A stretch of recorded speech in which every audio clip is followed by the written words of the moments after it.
Hello and welcome to the New York Sports Show. We have SK Modified driver Dylan Kopec on. Dylan, hello and welcome to the New York Sports Show. Hey man, how's it going? I appreciate you having on. Yeah, happy to have you on, folks. It's an honor to have Dylan on. Now, Dylan, you are a very well-known driver in the modified community. What had you really start? What had you start off your racing career? What made you get into racing in general? So, pretty much ever since I was born, my dad's been racing. He raced at Riverside Park. He raced a modified touring, ran modified pro stock, street stock. Pretty much, he was for the most part, the guy to beat at Riverside Park, and he's a really good, strong competitor at not just Stafford, but he was on the wheel modified tour. So it started out there. I grew up racing. Started when I was 5, just running go-karts, and I just slowly made my way up the tiers, and I'm still going. Yeah, now, formerly in the M6, now you're gonna be in the 16. What made you want to do that different transition number-wise? So we were in the M6 for the past probably 4 years, 5 years. I ran it a couple times in the go-kart. That is a throwback number to my dad's Riverside Park days and BB Zelensky. We came into Stafford this year hoping to secure the number 6 so we could run the M6. Unfortunately, there's a lot more seniority for people that have been racing there a lot more. So another number that he also had was a 16, which he raced with Winger Motorsports on the Rail Modified Tour. So I was able to get that number. It was either that or I was going to hopefully get the 66, which I ran at Stafford prior to me running up to the Tour Modified. Yeah, that's very cool to hear. Now, you've raced at a few tracks over your racing career. Which track would you say is the easiest you've ever raced on? I really like Stafford Speedway. Really competitive, really fun. I like Monadnock. I'm a short track guy. I love the aggression, especially in the modifieds. It's real competitive. It's a driver's track. It doesn't really, unlike Thompson, where if you have a good motor, you can still be competitive. At a place like Monadnock, it's really up to the driver. You could be a little underpowered and still be able to run up front with the guys. Yeah, that's like I said, Stafford is just super competitive. yeah, that's very cool to hear. Now, what are your goals going into this 2021 racing season? So my goals this season, we're really going to start focusing on. We did buy a brand new car. We have a new car. We have an SK motor, obviously. It's a really good piece from our Red Auto machine, and we're just going to go into it, just hoping to log some laps, build our notebook maybe a little more, aim for some great finishes, and just kind of build our team for this first year, and hopefully we can come out with some good finishes. Yeah, hopefully you guys do. Now, you've done a lot of races in your career. What would you say is your most memorable race? I think winning the Spring Scissor Stafford Speedway in the SK Light. That's one thing my dad never did. Really in all his years of racing, he's never won a Spring Scissor. I did it my second year in the SK Light. It was my first SK Light win, and it was obviously my first Spring Scissor win, even like in the whole family. So that was really cool. Had all my crew guys there. It was just a really good day, all in general. Yeah, definitely. Now, the Spring Sizzler at Stafford Speedway is so iconic and is kind of like the Daytona 500 for a lot of modified drivers. Is it like the Daytona 500 to you, like winning a 500?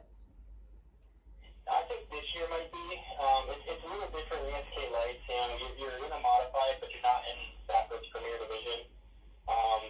Even I haven't got to run it with Tour Modified because we were on the open shows. We don't run a Rail Modified Tour. But I think this year it's going to be a little different.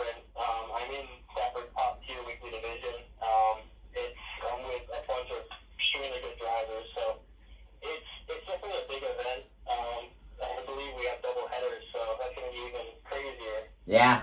So yeah, I think it's definitely going to be a good race. It's definitely a very prestigious race.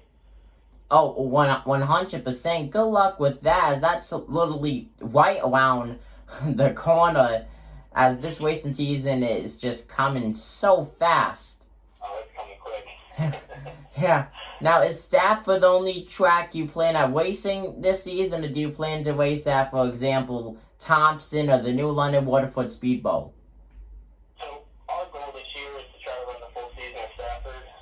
Obviously, there's weekends where maybe Stafford's off and we can sneak away and maybe try to run Thompson, or they're having a very limited schedule. Or I like the new London Waterford Speedboat as well. It's a really fun track. So if we can even sneak out to run a couple shows out there, I wouldn't mind at all. But it'll be pretty much everything we do. It'll be just in our 16SK. Now, would you say that you're, with that said about Stafford, would you say that you're going for a championship run at Stafford Motor Speedway?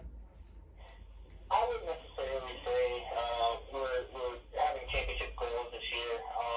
I think it's just mainly it's more of an R&D year season, I guess you want to say. If we do end up in the top five, with a couple of races left, it would be great. My goal really is to, like I said, just get good finishes, build that notebook, and then just be consecutive. Just Yeah. keep the car in one piece, and sometimes that's all it takes to be up front in the points running. Because a lot of people will wreck and it'll knock them back a couple points. Oh, yes, 100%, especially with the modifieds. It's we always see a lot of big clumps when there's wrecks with the modified series, whether it's the local modified series at like Stafford or in the Willen series. Those always produce big crashes. So if you're able to stay out of trouble, you're always going to be doing well in the point standings. And it takes a lot of talent to stay out of trouble too, because it's just really a matter of seconds, not even when you think about it. Yeah, it's you gotta be on your toes all the time. It's just the person with the quickest reaction is the person that most of the time will get through it. Yeah. Now, do you have any nicknames? I don't think so. I had one person call me Kid Kopec, obviously relating to my dad and me being his son, obviously. But one person told me that. Nothing's really stuck though, so I don't really have a nickname. I mean, I have some nicknames I've been called, but I don't think I can really say them on here. Yeah. Now, what are your goals overall for your career? Is it to one day be a champion in the Wheel and Modified Tour, be a multi-track champion as, for example, Stafford, make up to the Cup Series? I think every driver's goal, for the most part, is to make it as high as they can. My goal really is I love growing as a driver. I like learning new things. I've had my dad kind of as a mentor and a coach, and I've also had a lot of big names out there, and I've sat on the fence on like a Friday night and just chatted with just to get ideas. And I think the biggest thing with me is I just want to make it as far as I can. I don't know how far I'll make it, but if I have a good season this year, it might open up some doors for better opportunities. I mean, I've mainly just run our house car. I've never really run for anybody else except for a couple times, but it's mainly just been an in-house thing with just me and my dad. It's kind of how we bond. But if doors open and opportunities unfold, then I'm more than welcome. I'll drive anything, to be honest with you. Anything with 4 wheels, 2 wheels, maybe even 3 if you're lucky. Now, Dylan, is there anything else that you'd like to say to the people watching this video? I just hope to see everybody at the track this year. Last year it was kind of crappy. We did get racing in, but it was very limited. I'm a big fans person. I love interacting with fans. I do it on social media. I do it in person. That's just my thing. I love doing it. So like I said, I hope to see everybody there, and I'm just looking forward to a good year, basically. Yeah, and folks, support your local track. That's where you could find some of the best racing ever. The Cup Series does not compare to SK Modified racing. It's truly something that I feel like everyone should experience. Well, Dylan, thank you for joining us here on the New York Sports Show, folks. Once again, that is driver the number 16 Modified, Dylan Kopec. Dylan, thank you.